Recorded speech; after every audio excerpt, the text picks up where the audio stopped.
আল্লাহ বলে তুমি সিদ্ধান্ত দাও, আমার পথে চলবা, তুমি বান্দা ফয়সালা দাও, তুমি গুনাহ ছাড়বা, তুমি নেক আমল করবা। যদি সিদ্ধান্ত এটা দিতে পারো, তুমি যদি চলতে চাও, আমি আল্লাহ ওয়াদা দিলাম ইয়াজআল লাকুম ফুরকানা, মৃত্যু পর্যন্ত চলার পথে কোনটা হালাল কোনটা হারাম, কোনটা জায়েজ কোনটা নাজায়েজ, কোনটা উচিত কোনটা অনুচিত, লক্ষ কথার ভিতরে তোমার জন্য কোনটা সঠিক, আমি এরকম বুঝার মতো ফুরকান, পার্থক্যকারী একটি শক্তি তোমার কলিজার ভিতরে, আলো, এমন একটি থার্মোমিটার আমি তোমার দিলে দিয়ে দেব। তো কোরআন শরীফের আয়াত, ইন তাত্তাকুল্লাহ ইয়াজআল লাকুম ফুরকানা। তুমি আগে বলো গুনাহ ছাড়বা কিনা, তুমি নাফরমানি ছেড়ে দিবা কিনা, সেটা আগে বলো। তুমি হারামের মধ্যে থাইকা বুঝতে চাইলে তো লাভ হইতো না। কথা বোঝেন নাই আপনি? আপনি সুদের মধ্যে থাইকা এবারে হুজুর বা পরিচিত কেউরে সান না জোড়া তালি দিয়ে এটার কোনো বাইলকরণ যায়নি, তাইলে তো আপনি তো হারামের উপরে গুনার উপরে কি চাচ্ছেন, দলিল চাইতেছেন, নাফরমানির উপরে কৌশল করছেন, তাহলে তো পরিবর্তন আসবে না বাবা। এই জন্য ছেলেরা ভাই, তোমাদেরকে বলি ভাই, নষ্ট হয়ে গেলে তো নষ্টই হইলেন। আমরা তো আফসুস করি, প্রতিদিন আফসুস করি, আফসুস করি।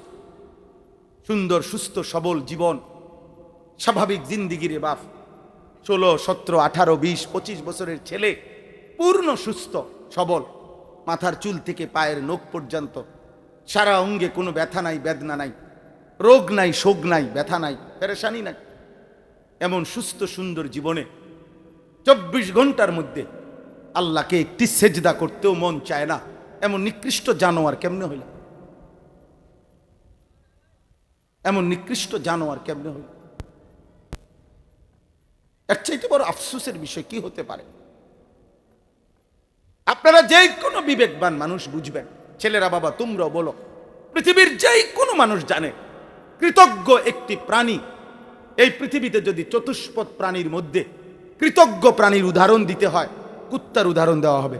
কুকুর একটি কৃতজ্ঞ প্রাণী, সবাই জানে এটা। কুকুর একটি কি প্রাণী? কৃতজ্ঞ প্রাণী। কুকুরের মধ্যে কৃতজ্ঞতা বেশি। কুকুর এমন একটি প্রাণী, তার বাড়িওয়ালা, কোনো বাড়িওয়ালা একেবারে ফেলে দেওয়া এক জাররা গোশত নাই, সাবাইন্না সুসা যেই হাড্ডিটা ফেলে রাখছে, ফালতু হাড্ডি, এরকম 8-10 টুকরা, 5-10 টুকরা হাড্ডি খাইয়া এই হাড্ডি টুকুর কৃতজ্ঞতা হিসাবে এই কুত্তাটা, কুকুরটা এই লোকটারে ছাড়ে না, এই বাড়িটা ছাড়ে না। আহা, এটুকু হাড্ডির কৃতজ্ঞতার কারণে যদি একটা কুত্তা, তার বিরুদ্ধে এই কৃতজ্ঞতা থাকে, এত বড় আসমান ও জমিন, চন্দ্র সূর্য, আলো বাতাস, রোদ বৃষ্টি, এত কিছু, এত সুখ, এত শান্তি, এত সুস্থতা, চোখ নাক কান হাত পাও নিঃশ্বাস, এই সব কিছু 24 ঘন্টা দেওয়ার পরেও যার কাছ থেকে আল্লাহ তাআলা একটা সেজদা পায় না, তুই কুত্তার চাইতো খারাপ বেটা, তোর তুলনা কুত্তার সাথেও হয় না বেটা, কুত্তার চাইতো নিকৃষ্ট বেটা, বেনামাজি কুত্তার চাইতো নিকৃষ্ট, বেনামাজি কুত্তার চাইতো নিকৃষ্ট, বেনামাজি কুত্তার চাইতো নিকৃষ্ট বেটা। এই পৃথিবীর যেই কোনো বিবেকবান জানে বেটা, হাড্ডির কৃতজ্ঞতা আছে কুত্তার ভিতরে, আর মানুষরূপী এই হাইওয়ান এত বড় কায়নাত পেয়েও ওই রবের একটা সেজদা দিতে রাজি। আস্তাগফিরুল্লাহ, আস্তাগফিরুল্লাহ।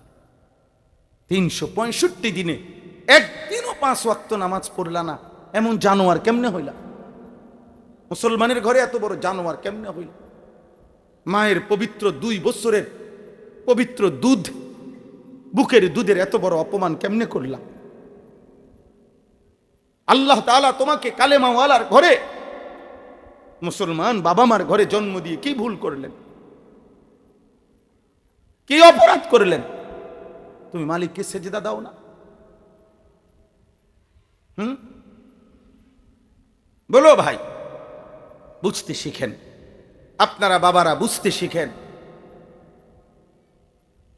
আপনাদের সন্তানের, ছেলে মেয়ের, স্ত্রী পরিজনের ইবাদত আমল এটা গঠন করা, এটাই আপনাদের জিন্দিগির মূল ডিউটি। আমরা মুসলমান, আমরা বেঈমান না। আমার স্ত্রীর কাছে আমার প্রথম দাবি আমার আল্লাহর হুকুম, আমার ছেলের কাছে আমার প্রথম চাওয়া আমার আল্লাহর হুকুম, আমার মেয়ের কাছে আমার প্রথম চাওয়া আমার আল্লাহর হুকুম। এরপরে দুনিয়া মিলুক বা না মিলুক, হাজার চেষ্টা করেও তো অনেক বাবা মা শেষ পর্যন্ত কষ্ট করছে ঠিকই, কিন্তু ছেলের খেদমত কপালে জোটে না, ছেলের বউয়ের এক গ্লাস পানি কপালে জোটে না। আছে না এমন? কথা বলেন না কেন? তো কি লাভ হইল ভাই? না দিন শিখাইলেন, না নামাজ শিখাইলেন, না আল্লাহ চিনাইলেন, আবার তো আজকে দুনিয়াও হারাইলেন। মানুষের দ্বারা গপ মারিয়া কি লাভ?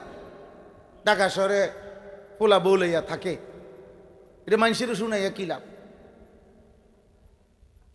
হ্যাঁ, ঢাকা শহরে তো আমনের ফুট ছাড়াও তারও মানুষে থাকে, এটা তো আশ্চর্য কিছু না। ঢাকা শহরে থাকা তো বিরাট কোনো নিয়ামত না, ইটালি থাকা তো কোনো বিরাট নিয়ামত না। কারো একটা ফুট যদি ইটালি থাকলে এত বড় সৌভাগ্য। আমি প্রায়ই বলি, তো যারা কাফের বেঈমান পূর্বপুরুষ থেকে যুগ যুগ ধরে পুরা বংশ যাদের ইটালি, তো তারা কেমন কপাল, তারা ধরো বড় ভাগ্যবান। নাউজুবিল্লাহ, বোঝেন নাই কথাটা? আমেরিকা যদি থেকে বাংলাদেশ থেকে কারো ফুট যদি আমেরিকা গেলে এত ভাগ্য হয়, তো আমেরিকায় যারা জন্ম নিছে,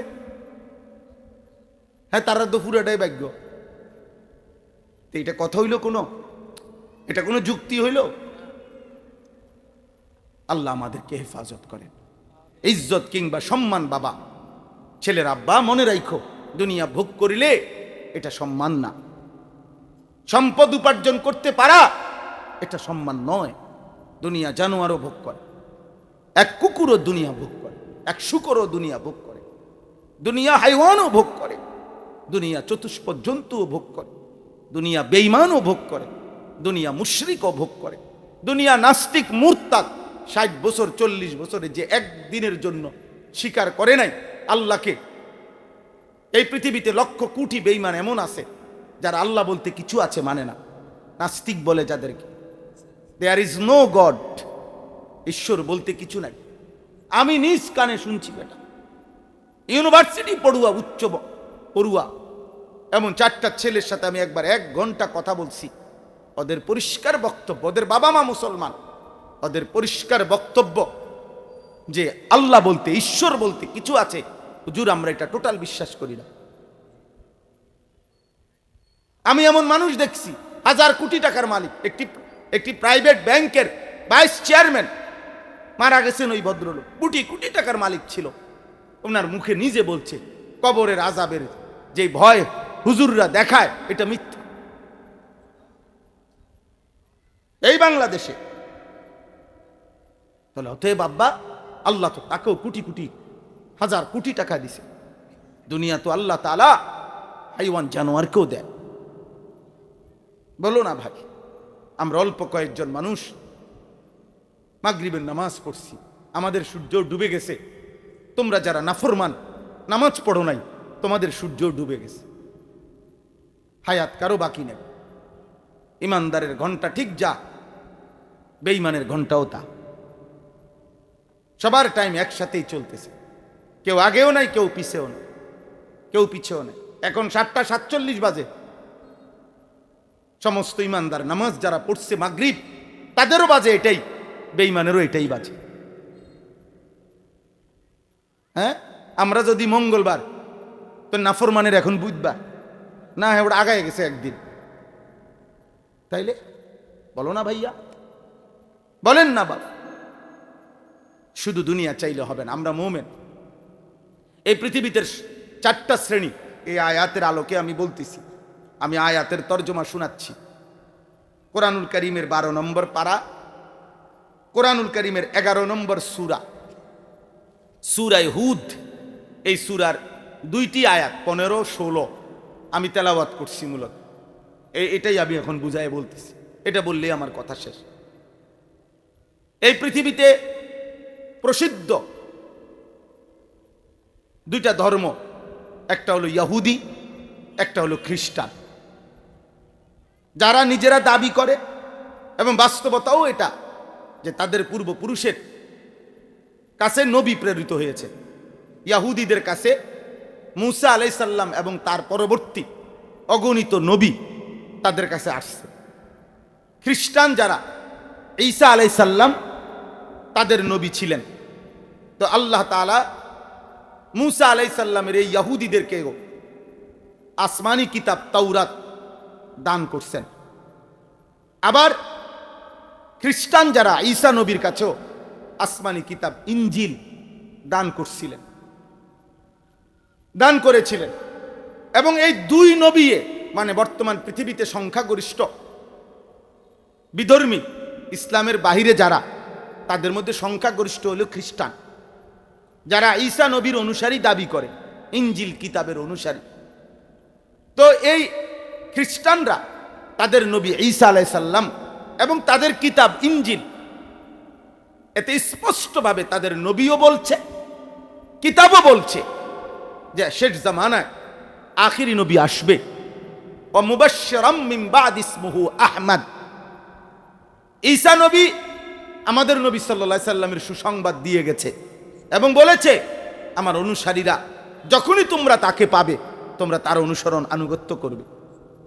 ইনজিল কিতাবে স্পষ্ট নবী সাল্লাল্লাহু আলাইহি সাল্লামের বিস্তারিত আলোচনা ছিল। হ্যাঁ, আল্লাযী ইয়াজিদুনাহু মাকতুবান ইনদাহুম ফিত তাওরাত ওয়াল ইনজিল। কোরআনে আল্লাহ বলছে, ইহুদি এবং খ্রিস্টানদের কাছে যে দুইটা কিতাব ছিল, তাওরাত এবং ইনজিল, আমি আমার বন্ধুর আলোচনা, শারীরিক গঠন, আমার বন্ধুর চেহারা, আচরণ, তার পছন্দ অপছন্দ, এই সব কিছু আমি আল্লাহ তাওরাতেও বলছি, ইনজিলেও বলছি, মূসা নবীর জবান দিয়েও বলাইছি, ঈসা নবীর জবান দিয়েও বলাইছি। কিন্তু দুর্ভাগ্যের বিষয় হলো, মূসা নবীও বলেছে শেষ জামানার নবী মুহাম্মদকে তোমরা মেনে নিবে, ঈসা নবীও বলছে, কিন্তু স্বার্থের টানা পড়েনে নবী সাল্লাল্লাহু আলাইহি সাল্লামকে শতভাগ চিনবার পরেও তারা ঈমান আনে না। ইয়ারিফুনাহু কামা ইয়ারিফুনা আবনাআহুম। কোরআন শরীফে আছে, আল্লাহ বলছে, এই ইহুদি খ্রিস্টান বেঈমানরা আমার বন্ধুকে, নবীকে, আখিরি নবী সাল্লাল্লাহু আলাইহি সাল্লামকে এভাবে চিনতো, বুঝছে, এভাবে চিনছে, লক্ষ মানুষের মাঝখানে কোন মানুষ তার নিজের সন্তানকে যেভাবে চিনে। একটা মাঠে যদি 10 লাখ মানুষও হয়, 10 লাখ রকমেরও হয়, আমার ফুৎকেডা আমি তো চিনি, আমার সালমান আমার ছেলের নাম, তো আমি তো তারে চিনি, চিনবো না? আল্লাহ এইভাবে বলছে, মানুষ যেমন তার পুতেরে চিনে, এরকম ভাবে নবীকে তারা চিনছে, কিন্তু কি করে নাই? ঈমান আনে নাই। তো এই মানুষগুলো, নবী সাল্লাল্লাহু আলাইহি সাল্লাম বলছেন যে আজ যদি মূসা বেঁচে থাকতো, ঈসা বেঁচে থাকতো, তাহলে তারা অবশ্যই আমার আনুগত্য করত। নবীজি বলছেন, কোন ইহুদি এবং কোন খ্রিস্টান সে যদি আমার নাম শোনার পর, আমার দ্বীনের দাওয়াত শুনবার পরেও আমার উপরে ঈমান না আনে, তো নিশ্চিত তারা যেন জেনে নেয় যে তাদের ঠিকানা জাহান্নাম। নাউজুবিল্লাহ। তাইলে এখানে আমি যেটা বুঝাইতেছি, আসেন একটা কথা বুঝেন, এই আয়াত বুঝার জন্য প্রত্যেক মানুষের জীবনে, মুমিন হোক, মুনাফিক হোক, ইহুদি হোক, খ্রিস্টান হোক, এই চারটা বিশেষ শ্রেণী। কিছু মানুষ হলো ইহুদি, কিছু মানুষ হলো খ্রিস্টান, কিছু মানুষ হলো মুনাফিক, অর্থাৎ যারা অন্তরে মূলত কালেমা মানে না, কিন্তু মুখে মুসলিমের ভেষ ধরে, মুখে মুসলমানের কি ধরে? পরিচয় ধরে, সুরত ধরে, এরা মুনাফিক। আর আরেক হলো মুমিন, আরেক হলো প্রকৃত অর্থে কি মুমিন। মানে মোটা দাগের এই চারটা শ্রেণীকে আমরা ধরলাম। একেবারে ছোটখাটো বিশ্লেষণ করলে, ছোট বড় আরো বহু ধর্ম ব্যক্তির নামে আরো আছে, এগুলারে আলাদা বিশ্লেষণ করতে সময়ের ব্যাপার, কিন্তু উল্লেখযোগ্য আমরা এই চারটা শ্রেণী বললাম। এই চারটা শ্রেণী প্রত্যেক মানুষ, প্রত্যেকেই এই দুনিয়ার জীবনে দুই ধরনের কাজ করে। কিছু কাজ আছে অন্যায় কাজ, পাপ, কিছু কাজ আছে কি পাপ। এটা দুনিয়াতেও পাপ আর আখিরাতেও পাপের বদলা জাহান্নাম। তাহলে এটা সবার জন্য কমন, অর্থাৎ কাফের বেঈমান হোক আর ইমানদার হোক, পাপের ঠিকানা কোথায় বলেন না? পাপের ঠিকানা কি? জাহান্নাম। ওয়া ইন্নাল ফুজুরা ইয়াহদি ইলান নার, নবীজির বিশুদ্ধ হাদিস। প্রত্যেক গুনাহ টেনে নিয়ে যাচ্ছে জাহান্নামের দিকে। কিসের দিকে? জাহান্নাম। ফিরবার জন্য যদি সে কার্যকর ঈমান না আনে, তওবা না করে, আল্লাহ যদি মাফ না করে, তো যেই কোনো পাপের কারণে তওবা করে নাই অথবা আল্লাহ মাফ করে নাই, তাহলে নিশ্চিত তার ঠিকানা কোথায়? জাহান্নাম। তাহলে পাপের ঠিকানা জাহান্নাম, যেই করুক, ইমানদার করুক আর বেঈমান করুক। গেল এটা বাপ। 2 নাম্বার হলো প্রত্যেক মানুষই দুনিয়ার হায়াতে কম বেশি ভালো কাজ করে। কিছু কি করে? ভালো কাজ করে। ভালো কাজ করে, পরিবারের কিছু সেবা করে, ভালো কাজ করে, কল্যাণ মানুষের, সমাজের কিছু কল্যাণকর কাজে, জনহিতকর, সমাজ কল্যাণমূলক, মানুষের উন্নয়নমূলক ভালো কাজ করে, পুণ্য কাজ করে। এই ক্ষেত্রে এই আয়াতের আলোকে বলতেছি, এই ক্ষেত্রে আল্লাহ তাআলা একটা মূল নীতি বলছে যে দুনিয়ার জীবনে এখানে 1 নাম্বার হলো, আবার ওই পিছনে আবার যান, প্রত্যেক খ্রিস্টান যত ভালো কাজই করুক, যত ভালো কাজই করুক, ঈমান না থাকার কারণে আখিরাতে ফলাফল শূন্য, বৃথা, জাহান্নাম ছাড়া আর কিছু না। কোন ইহুদি ঈমান না থাকার কারণে যত কিছু ভালো কাজই দুনিয়াতে করুক, আখিরাতে তার কোনো বিনিময় বা জান্নাতের কোনো পুরস্কার 1 জাররাও পাবে না। তার ঠিকানা কোথায়? জাহান্নাম। তাহলে এই পৃথিবীতে মনে রাখতে হবে, সবচেয়ে বড় সৎ কাজ হলো আফদালুল খাইর, আফদালুল আমাল, সবচেয়ে উত্তম কাজ, সবচেয়ে খায়ের, কল্যাণকর কাজ হলো কালেমা গ্রহণ করা। কি গ্রহণ করা? ঈমান। ঈমানের চাইতে বড় কোনো খায়ের নাই, ঈমানের চাইতে বড় কোনো কল্যাণ নাই। আর ঈমানবিহীন বাকি কল্যাণ আখিরাতের হিসাবে ধর্তব্য না, ধর্তব্য না, আখিরাতের হিসাবে ধর্তব্য না। তাইলে ইহুদি এবং খ্রিস্টান তারা ঈমান না থাকার কারণে আখিরাতে তাদের কোনো ভালো কাজের, উত্তম কাজেরও কোনো বিনিময় কি বলেন না? পাবে না, পাবে না। গেল তারা মুনাফিক, যারা মুনাফিক, তারা তো ইচ্ছা করেই লুকোচুরি করতেছে। সে তো কি ইচ্ছা করেই কি করে? লুকোচুরি করে। মুনাফিক 2 ধরনের হয়। এক ধরনের এতেকাদি মুনাফিক, অর্থাৎ বাস্তবিক অর্থে অন্তরে সে কালেমা বিশ্বাস করে না, মুখে প্রকাশ করে। নবীজির জামানায় যারা মুনাফিক ছিল তারা এমন ছিল। নবীজির জামানায় যারা মুনাফিক ছিল তারা কি ছিল? এমনই ছিল যে যারা নবীজির সামনে বলতো, মুহাম্মদ আমরা তোমারে মানি, কালেমা মানি, কিন্তু তাদের হৃদয়ে ছিল আমরা মানি না। বা ইজা খালাউ ইলা শায়াতিনহিম ক্বালু ইন্না মাআকুম, তারা তাদের যখন শয়তান সঙ্গী মানে কাফের তাদের সাথে আবার যাইতো, বলতো যে আমরা মূলত তোমাদের সাথে ইন্নামা নাহনু মুস্তাহজিউন, ইসলামের সুরত দইরা মুহাম্মদ এবং তার অনুসারীদের সাথে একটু মস্কারি করলাম আর কি, ঠাট্টা করলাম আর কি, একটু ফাজলামি করলাম আর কি, বুঝেন নাই? নাউজুবিল্লাহ। তাহলে নবীজির জামানায় যারা মুনাফিক ছিল তারা পিওর মুনাফিক। তাহলে এরা কাফেরদের অন্তর্ভুক্ত। এরা কিসের অন্তর্ভুক্ত? তাহলে এরাও তাদের দুনিয়াবি কোনো ভালো কাজের বদলা পাবে না। মুনাফিকের মধ্যে দ্বিতীয় একটা আইটেম আছে, সেটা হলো মুনাফিক ফিল আমাল, যারা কর্মগত মুনাফিক। অর্থাৎ মানে কি? মানে হলো মুখেও স্বীকার করে মুসলমান, অন্তরেও কালেমা বিশ্বাস করে। কথা বুঝেন নাই? তার অন্তরেও আছে যে আসলে কালেমা সত্য, ইসলাম সত্য, নবী সত্য, আল্লাহ সত্য, জান্নাত জাহান্নাম সত্য, সবই ঠিক আছে, কিন্তু তার জীবনটা সে এমন কাজে পরিচালনা করে যেই কাজগুলো মুনাফিকের চিহ্ন বহন করে।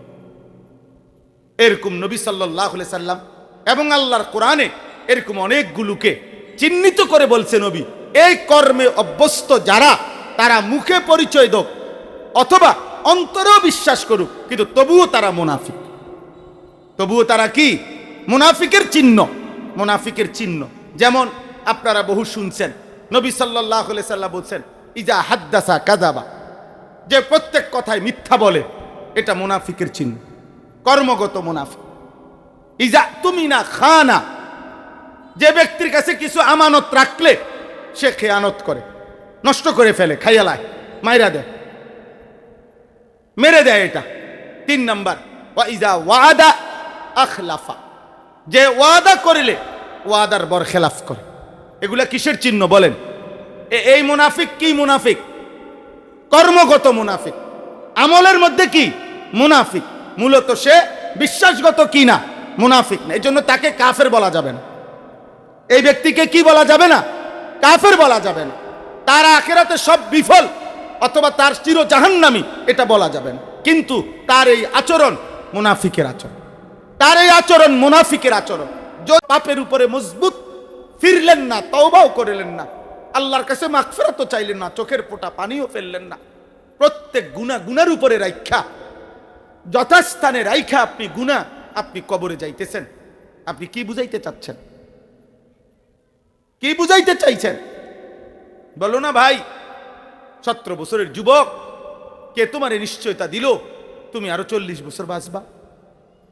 আমার সাথে যে গাড়িতে থাকে, আমার ড্রাইভার, আমার খাদেম, একটা ছেলে, এই 2 জনকে আমি আজকেও মাহফিলে রওনা দিয়া কথার প্রসঙ্গে বললাম যে 1 মিনিট পরে যে কথাটা বলতে চাচ্ছ যে ভাই আর আসতে 1 মিনিট লাগবে বা করতে আর 1 মিনিট লাগবে, আমি আজকেও বলছি সাবধান, এই 1 মিনিট সময় হাতের কাজ কথাটা বলতেও ইনশাআল্লাহ বলবা।